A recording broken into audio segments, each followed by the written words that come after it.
What's going on, everybody? Stained Glass Assassin back with another comic review.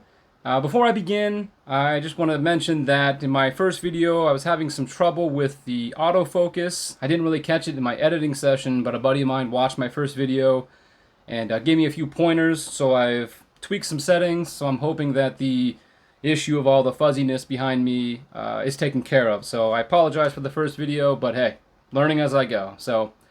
But anyhow, I'm going to go ahead and do the review for issue number 2 of Comic Book Guy. This issue takes place shortly after the events of the first issue, which, if you remember, ended with Comic Book Guy's untimely demise at the hands of a rocket explosion. So let's just get right into the comic, shall we? So the issue begins at Comic Book Guy's funeral, and we see the Simpsons in attendance, but they're seemingly the only ones there. So when Bart asks, "Where is everyone?" Reverend Lovejoy points to a computer and says that they're actually live streaming the funeral and that they have over 1 million hits. So that prompts Bart to ask, "Is that why you're wearing that Buzz Cola ad on your robe?" And Lisa adds, "Isn't that sacrilegious?"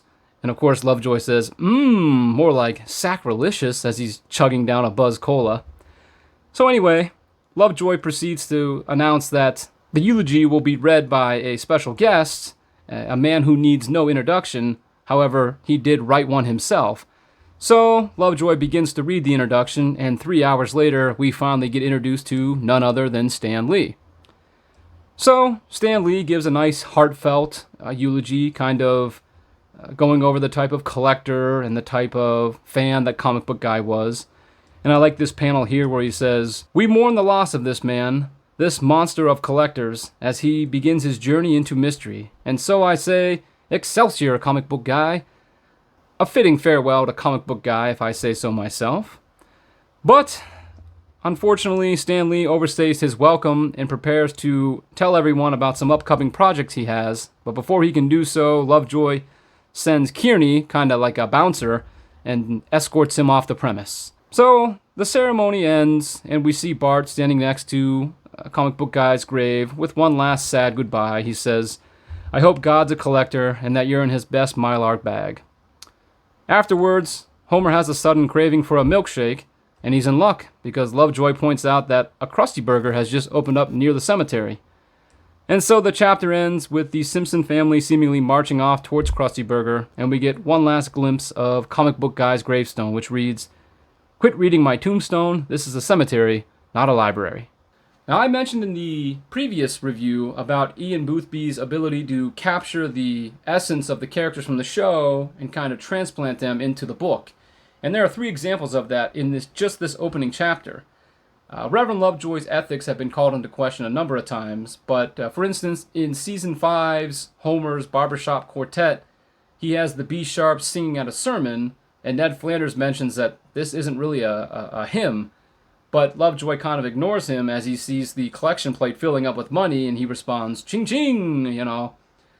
Stan Lee was also in the episode of Season 13, which was called "I Am Furious," which he shows up in the comic shop, and of course, Comic Book Guy is ecstatic to have him, but by the end of the episode, he overstays his welcome, and he can't get rid of him.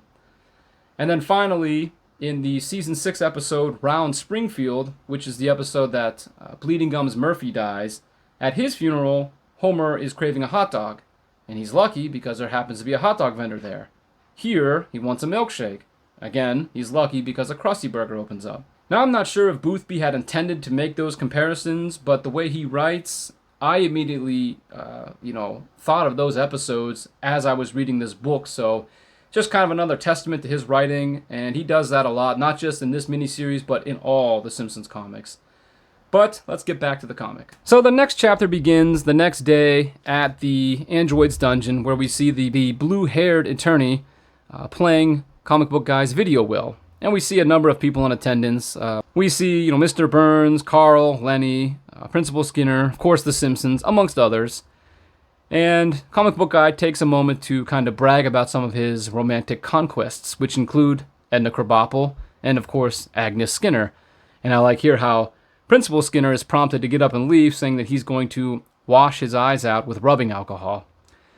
So anyway, after a few more panels of kind of discussing the future of the store, Comic Book Guy has informed everyone that he's going to have his attorney throw a radioactive man action figure up in the air, and whoever catches it gets the store. So they proceed to throw it in the air, and it inadvertently lands in Marge's hair. At first, she doesn't know what it means, but the attorney informs her that she is now the owner of the android's dungeon.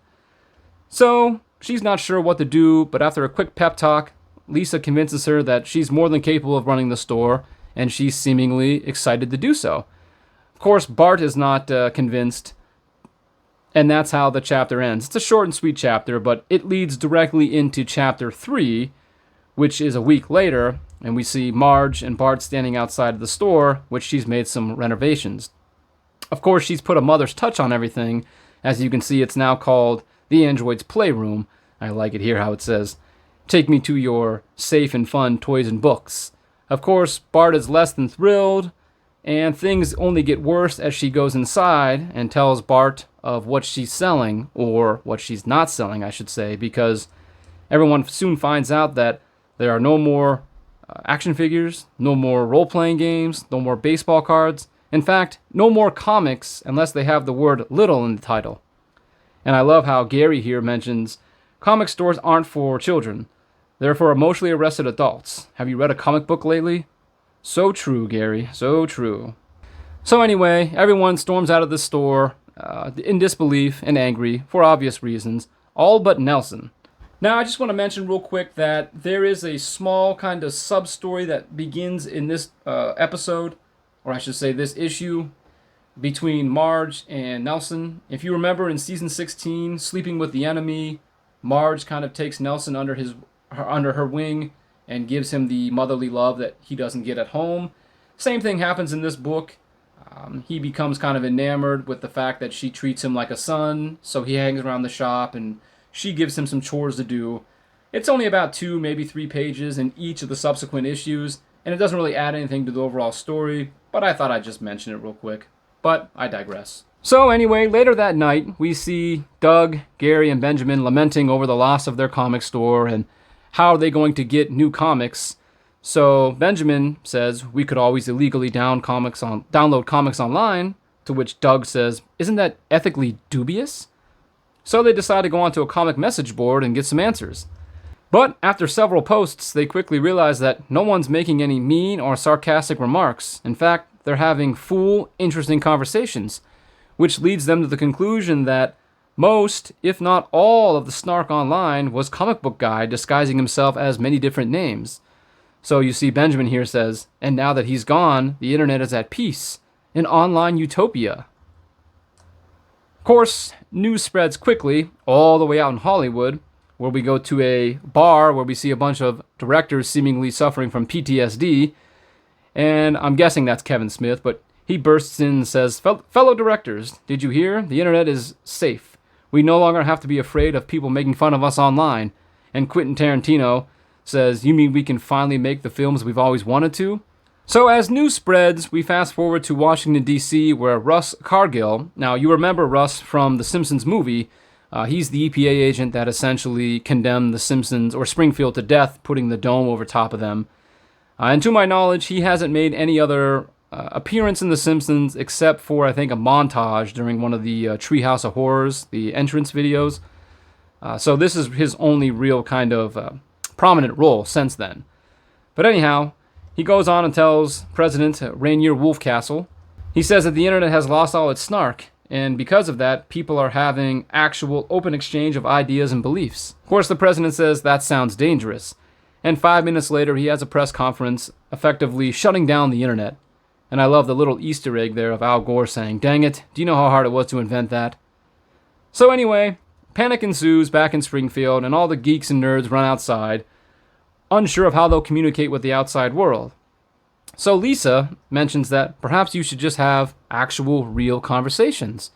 So, unsure of how to do it, they give it a go, and we see Milhouse and Data begin talking about Spider-Man, but of course, after Milhouse mentions that he didn't like certain parts, they erupt into a rumble, but since it's not on a message board, it descends into a slap fight.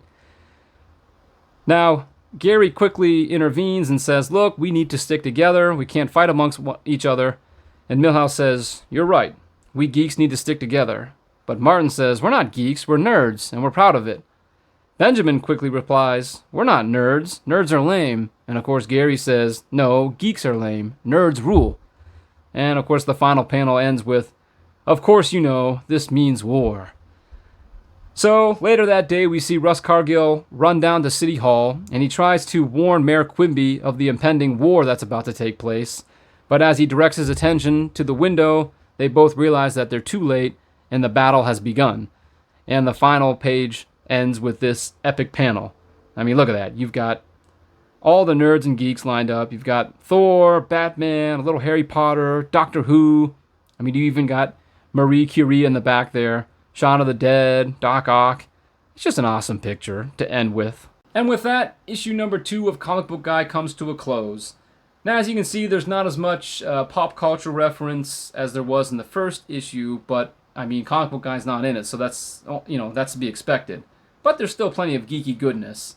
That last panel obviously is going to give you a little insight to what issue number 3 is, so if you're enjoying the book thus far, definitely make sure you come back for the next review because you're getting a kind of a taste of what that's going to unfold into.